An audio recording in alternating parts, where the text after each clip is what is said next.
Talked about how Cobalt's conquest is slowly taking over the southern lands. When your babies are this cute, you gotta feed them. We discovered how the Ten Hells are able to make the perfect breeding machines in the Brimborn to intoxicate any man. And also, we're not gonna showcase the male Brimborns because I'm not trying to get another strike. But in the lore of my mangas, y'all have asked me the big question. Will dragons be in the mating manual, and how do they mate? And you can thank the Patriot of Plain Doctor who picked the Blitz Dragon, and then Vegeta, the pog he is, picked traditional.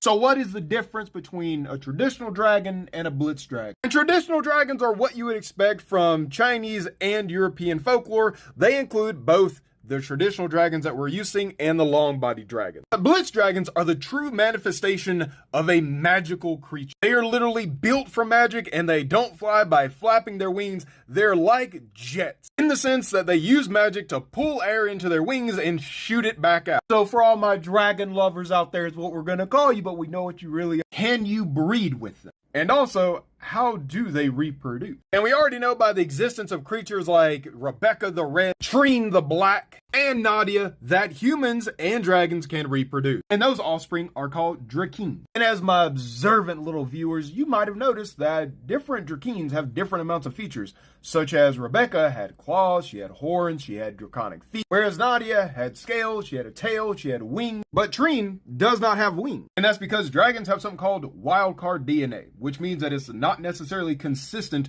on what they will get. There are some Drakeens out there that literally have draconic faces. But how do creatures like this end up with something like this? Because either way, something's not fitting right. Well, in one of three ways, dragons actually do have humanoid forms that once they reach adolescence, they stabilize in that form. So they can go between their dragon form and a human form, and if they are magic casters, they can then learn spells to shapeshift even further. And as you might notice here, Lithoria looks human, but Igni looks like a dwarf. And that's because they're not limited to the race that they can turn into. So for dragons in method number 1 in the mating manual, the simple answer is that they literally just do it like normal people. If you're meeting a dragon in the dragon havens such as Bayshire, holy city of the goddess of void Cypher, which will be making her grand appearance in the next chapter of the Devil's Deal, where she's facing off against the goddess of death, Reaper, or Mount Moltra, which is overseen by the spirit of fire and metal, Igni, the dating cultures are going to be vastly different because that is a dragon haven, opposed to just rarely finding one of the dragons